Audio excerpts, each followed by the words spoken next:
The Assembly will now hear an address by His Excellency Volodymyr Zelensky, President of Ukraine.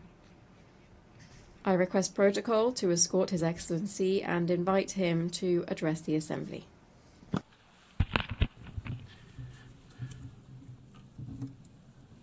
Madam Chair, Deputy Secretary.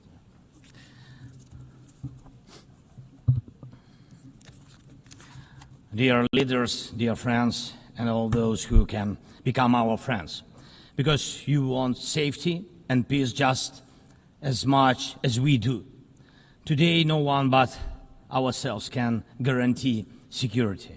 Only strong alliances, only strong partners, and only our own weapons. The 21st century isn't much different from the past. If a nation wants peace, it still has to work on weapons. It's sick. But that's the reality. Not international law, not cooperation. Weapons decide who survives. Excellencies, you know perfectly well international law doesn't work fully unless you have powerful friends who are truly willing to stand up for it. And even that doesn't work without weapons. It's terrible, but without it, things would be even worse. There are no security guarantees except friends and weapons. No Ukrainian choice this kind of reality. And knowing our people, they would have chosen a different priority. Ukrainians are peaceful people, but they are people who want to live freely in their own independent country. That's why we invest in defense. For many nations, there is simply no other way left. Nations can speak about their pain from stages like this, but even during bloodshed, there isn't a single international institution that can truly stop it. That's how weak these institutions have become. What can Sudan or Somalia or Palestine or any other people living through war really expect from the UN or the global system? For decades, just statements and statements. And even everything happening in Gaza remains without a way out. Even now, Syria, after all the changes, still has to appeal to the world to ease the sanctions that are choking its economy. It has to ask and wait. Syria deserves stronger support from the international community. And as Russia's war against my country goes on, people are still dying every week. Yet there is no ceasefire because Russia refuses. Russia abducted thousands of Ukrainian children, and we have brought some of them back. And I thank everyone who's helped. But how long will it take to bring all of them home? Childhood slips away faster than adults are able to help. Look at Israel. Nearly 2 years have passed and hostages still haven't been freed. They must be freed, but even that still hasn't happened. And for years, there have been no real answers to other threats, either chemical weapons and famine used as a weapon. Last year, at this assembly, I warned the world about the risk of radiation disasters, especially due to Russia's occupations of our Zaporizhzhia nuclear power plant, the biggest in Europe, but nothing's changed. Nothing's. And yesterday, the plant went into blackout again, and Russia hasn't stopped shelling even in areas near a nuclear facility. And because of international institutions are too weak, this madness continues. Even being part of a long-standing military alliance doesn't automatically mean you are safe. Just recently, 19 simple Russian drones violated Polish airspace, and only 4 were shut down. Luckily, they were not Shaheeds or even worse. Otherwise, the results would have been horrific. Estonia had to call a UN Security Council meeting for the first time in history because Russian fighter jets deliberately entered its airspace. Moldova is defending itself again from Russia's interference. We are helping Moldova, and Russia's trying to do to Moldova what Iran once did to Lebanon. And the global response, again, not enough. We have already lost Georgia in Europe. Human rights and the European nature of the state system are only shrinking there. Georgia is dependent on Russia. And for many, many years, Belarus has also been moving toward dependence on Russia. Europe cannot afford to lose Moldova too. It's important to remember how the world once ignored the need to help Georgia after Russia's attack, and how the moment was missed with Belarus. How Moldova must not be lost. And for Europe, supporting Moldova's stability is not costly, but failing to do so will come at a much higher price. That's why the EU needs to help Moldova now with funding and energy support, not just words or political gestures. We must not forget about protecting the rights of people and the rights of nations in regions where these rights are under threat. The UN Charter and the Universal Declaration of Human Rights must apply everywhere. But the Taliban in Afghanistan dragged a whole country back into the dark ages. Cartels in some Latin America countries are more powerful than the government there. This is all about collapse of international law and the weakness of the international institutions. And so it's about the rise of weapons. Weapons decide who survives. Excellencies, yesterday President Trump stood right here in this hall, and God saved him from a murder attempt during the campaign. A shot was fired from a rifle, and just a fraction of an inch saved his life. Just days ago, President, along with hundreds of thousands of Americans, honored the memory of Charlie Kirk. Sadly, his life was cut short by a bullet. Once again, violence with a rifle in hand. We also mourn the Ukrainian woman, Irina Zarutska. She was brutally killed with a knife here in America, the very country where she was seeking refuge from Russia's war.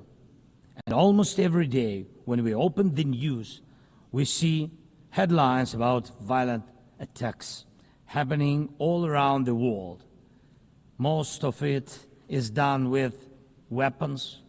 People are already used to, but weapons are evolving faster than our ability to defend ourselves. Now, there are tens of thousands of people who know how to professionally kill using drones. Stopping that kind of attack is harder than stopping any gun, knife, or bomb. This is what Russia has brought with its war. It used to be that only the strongest countries could use drones because they were expensive and complex. Now even simple drones can fly thousands of kilometers. War tech doesn't care about geography anymore. It's now reshaping it. Just recently, airports in Europe had to shut down because of drones. Authorities couldn't even say what kind of drones they were, who sent them, or from where. Last week, North Korea announced the test of a tactical strike drone. That means even countries with limited resources can now build weapons that are dangerous to their neighbors. Ukraine and nations like Saudi Arabia know all too well how dangerous Iranian attack drones are. But what happens when all the types of drones become available, even to small terrorist groups or cartels? The world moves too slowly to protect itself, and weapons move fast. Now companies are already working on drones that can shoot down other drones, and it's only a matter of time, not much, before drones are fighting drones, attacking critical infrastructure and targeting people all by themselves, fully autonomous and no human involved except the few who control AI systems. Dear leaders, we are now living through the most destructive arms race in human history, because this time includes artificial intelligence. And if there are no real security guarantees except friends and weapons, and if the world can't respond even to old threats, and if there is no strong platform for international security, will there be any place left on Earth that's still safe for people? We need global rules now for how AI can be used in weapons, and this is just as urgent as preventing the spread of nuclear weapons. We need to restore international cooperation, real working cooperation for peace and for security. A few years from now might already be too late. 10 years ago, war looked different, and no one imagined that cheap drones could create dead zones, areas stretching for dozens of kilometers where nothing moves, no vehicles, no life. People used to imagine that only after a nuclear strike. Now it's drawn reality.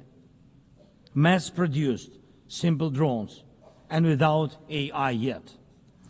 Ukraine doesn't have the big fat missiles dictators love to show off in parades, but we do have drones that can fly up to 2,000-3,000 kilometers. We had no choice but to build them to protect our right to life. Control over the sea used to depend on having a big navy. Ukraine doesn't have a big fleet, but we succeeded. In the Black Sea, we pushed what's left of the Russian navy into remote base. And we did it with sea drones. That's how we protect our ports and maritime trade routes, because Russia has left us no other choice. And our spiderweb operation, when cheap drones destroyed or damaged dozens of expensive Russian strategic bombers, became a real example for special forces around the world of what new weapons can do to old systems. These very Russian bombers attacked our cities. And none of this would have happened if Putin had not started this full-scale aggression, full-scale war. And every year that this war goes on, weapons become even more deadly.